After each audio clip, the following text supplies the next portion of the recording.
हमने क्या point discuss किया है? The irrational numbers are those number which can not be express in the form of p by q and whose decimal expansion is non terminating non recurring. उनका decimal expansion ना तो repeat करेगा अपने आप को और ना ही टर्मिनेट होगा सर्टेन स्टेप्स के बाद. तो ऐसे नंबर्स क्या बोले जाते हैं? Irrational number. जैसे एग्जांपल हमने लिया √2, √5, √7, पाई, ये सारे कैसे हैं आपके? Irrational number. अब जैसे आपको किसी नंबर को इरेशनल नंबर प्रूफ करना है, सो जैसे आपको प्रूफ करना है for example that prove that √2 is a irrational number. क्या क्वेश्चन है? prove that √2 is irrational number. तो आप कैसे उसको irrational number प्रूफ करेंगे? So one method is there. This method is named as method of contradiction. क्या बोलते हैं? Method of contradiction.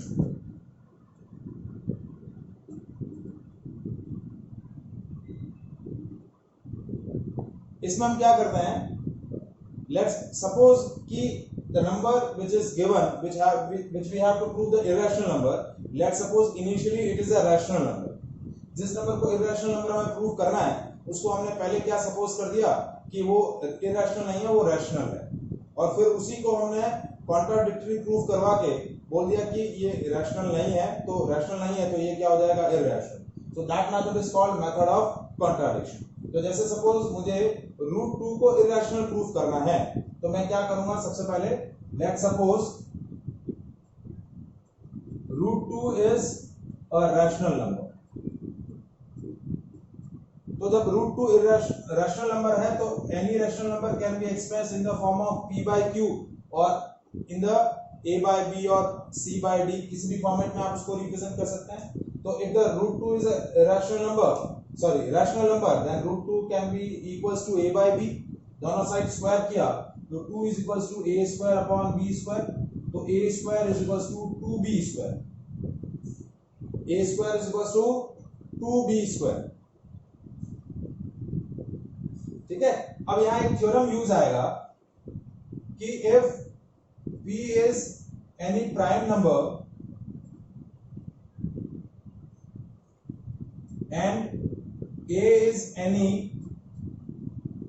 integer, if p divides the a square then p divides the a.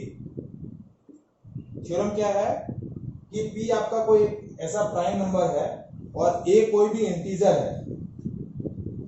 ठीक है. और if the p divides the a square then p also divides the a. तो देखिए इस statement में हमारी ये चीज यूज आ रही है कि a square is equals to 2b square. तो यहां हम क्या कंक्लूड कर रहे हैं कि जो 2 है, 2 is a prime number, 2 divides the a square, 2 divides the a square, so 2 is also divides the a. 2 क्या करेगा? Also divides the a.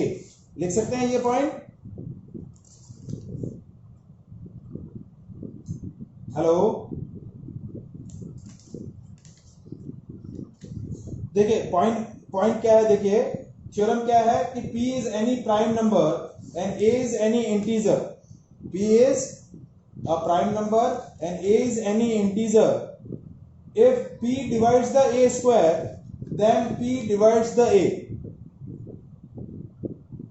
तो देखिए ये स्टेटमेंट जो आ रहा है आपका a square is equal to 2b square, इससे हम क्या कंक्लूड कर रहे हैं कि ये जो 2 है वो a स्क्वायर को डिवाइड कर रहा है. यदि a स्क्वायर डिवाइड बाय 2 करेंगे तो क्या आएगा? b स्क्वायर आएगा कि नहीं? तो 2 divides the a square then 2 also divides the a according to the theorem. ठीक है. या हम क्या लिखेंगे? 2 divides the a square, so 2 divides the a according to the theorem. तो हम क्या लिख सकते हैं कि 2 जो है वो a स्क्वायर को डिवाइड कर रहा है, तो 2 क्या कर रहा है, a को भी डिवाइड करेगा अकॉर्डिंग टू द थ्योरम। तो हम क्या लिख सकते हैं, we can represent the a in terms of 2, factor of 2। तो हमने क्या लिख दिया, नाउ a इज 2c।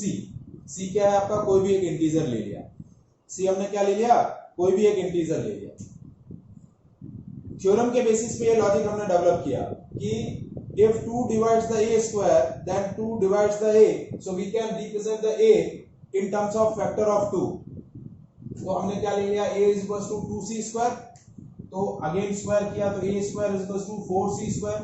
अब इससे पहले हमने जो एक पॉइंट लिया था कि a square is equals to 2b square, ये इक्वेशन 1 थी और ये इक्वेशन 2 है। तो 1 और 2 को कंपेयर करें तो b और c के अंदर क्या रिलेशन आ जाएगा, 2b square is equal to c square, तो b square is equal to 2c square.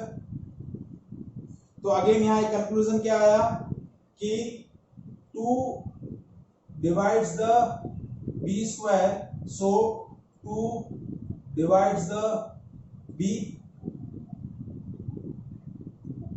इस स्टेटमेंट के बेसिस पर क्या बोलेंगे, 2 divides the b square, then 2 divides the b। So both b, a and b have the common factor 2। b का भी common factor 2 है और a का भी कॉमन फैक्टर क्या है, 2 है। जबकि आपकी जो रैशनल नंबर की डेफिनेशन होती है, रैशनल नंबर की डेफिनेशन की बेसिस पे क्या होता है कि a और b, कभी भी a और b का एक ही कॉमन फैक्टर हो सकता है और वो कॉमन फैक्टर क्या हो सकता है, 1 से ज्यादा कोई भी कॉमन फैक्टर नहीं हो सकता है। लेकिन यहाँ हमने क्या प्रूव किया कि a और b दोनों के एक से ज्यादा कॉमन फैक्टर है। दूसरा कॉमन फैक्टर हमने क्या बोला कि 2 is a common factor. So √2 is not a rational number which we assume previously. So हमारा जो अजम्पशन है that is wrong, so that assumption is wrong, so the √2 is not a rational number, it is a irrational number. So that method is known as method of contradiction. Is that clear?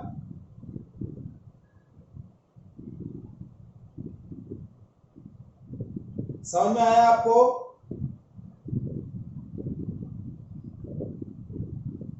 हमने क्या proof, देखिए हमने पहले, देखो मैं वापस एक बार इसको रिवाइज कर रहा हूं। मैंने जिस नंबर को मुझे इरैशनल प्रूफ करना है उसको पहले मैंने रैशनल ले लिया, उसको a by p के फॉर्म में रिप्रेजेंट किया। फिर हमने एक थ्योरम यूज किया कि if the p divides the a square then p divides the a। तो उस थ्योरम के बेसिस पे हमने क्या प्रूफ किया कि दोनों a और b जिसमें आपने इरैशनल नंबर को रिप्रेजेंट किया है, वो a और b, उन दोनों a और b के एक से ज्यादा कॉमन फैक्टर है। एक से ज्यादा कॉमन फैक्टर हैं तो वो रैशनल नहीं हो सकते, वो इरैशनल होंगे।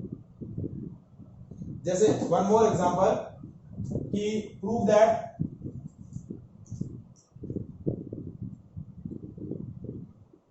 (3√2) is irrational number।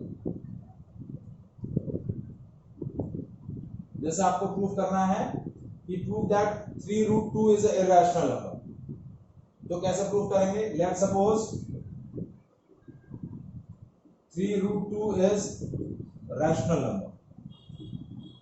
क्या सपोज किया? 3√2 is rational number, तो इसको लिख दिया 3√2 is equals to a by b।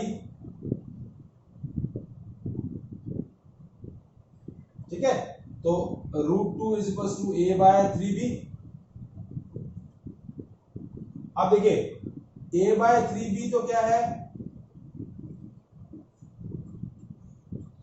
Rational number, but √2 is irrational number that we already proved in the last question. So any rational number is never equals to any irrational number। irrational number कभी भी rational number के equal नहीं हो सकता, क्योंकि a by 3b तो rational है, a और b इंटीजर है और a by 3b क्या हो गया? एक इंटीजर है, तो आपका क्या हो जाएगा? ये रैशनल नंबर है। और √2 हमने ऑलरेडी प्रूव कर लिया कि वो इरैशनल नंबर है, तो ये क्या होगा? It is not a, so 3√2 is not a rational number, it is a irrational number. तो हमारा जो अजम्पशन हमने जो अज्यूम किया था वो रॉन्ग हो गया। सो 3√2 is a irrational number. 3 root 2 is a irrational number. जैसे आपको प्रूफ करना है, जैसे prove that 5 minus root 3 is a irrational number. जैसे एक और क्वेश्चन लिया, that prove that 5 minus root 3 is a irrational number. So again we are using a method of contradiction. हमने सपोज किया कि 5 minus root 3 is a rational number. तो हम क्या लिख सकते हैं, 5 minus root 3 is a by b.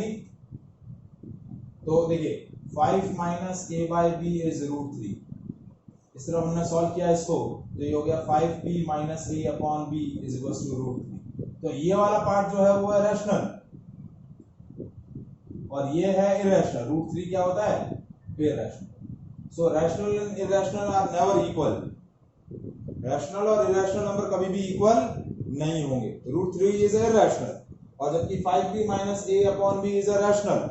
So rational and irrational is not equal. So जो हमारा assumption है which we assumed previously is wrong. So 5 minus root 3 is a irrational.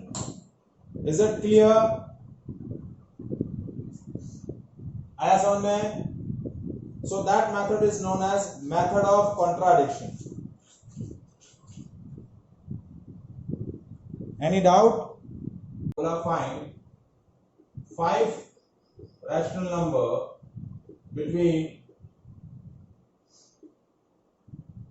1 by 2 and 3 by 4.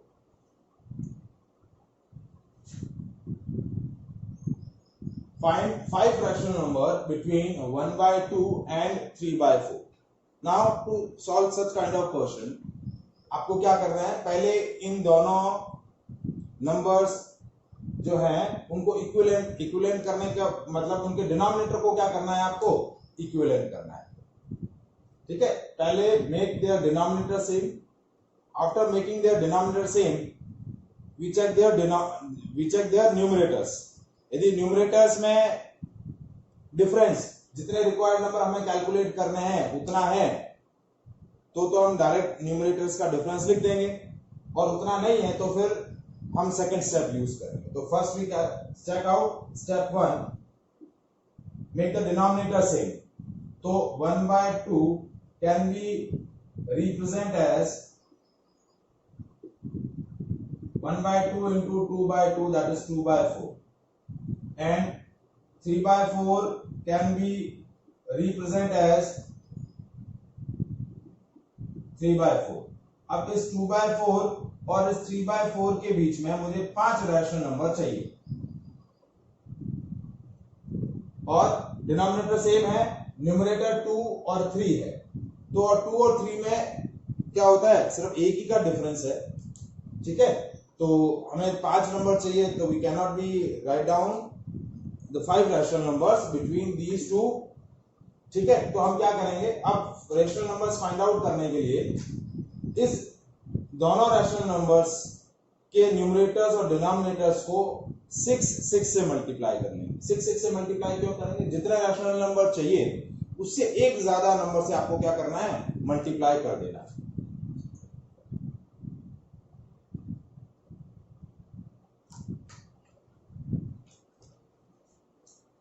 अब कैसे लिखेंगे, स्टेप सेकंड क्या होगा, now 2 by 4 can be represented as 2 by 4 into 6 by 6, so it will be 12 by 24, and 3 by 4 can be represented as 3 by 4 into 6 by 6, that is 18 by 24. अब आपके numbers हो गए 12 by 24, 18 by 24. Now I want 5 rational numbers in between these two rational numbers. So these numbers are 13 by 24, 14 by 24, 15 by 24, 16 by 24, 17 by 24. So these are the required 5 rational numbers.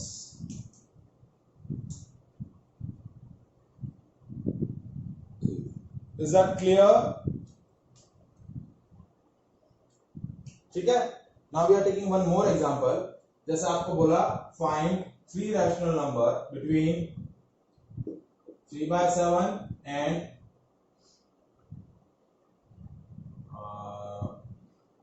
-3/7 and -9/8.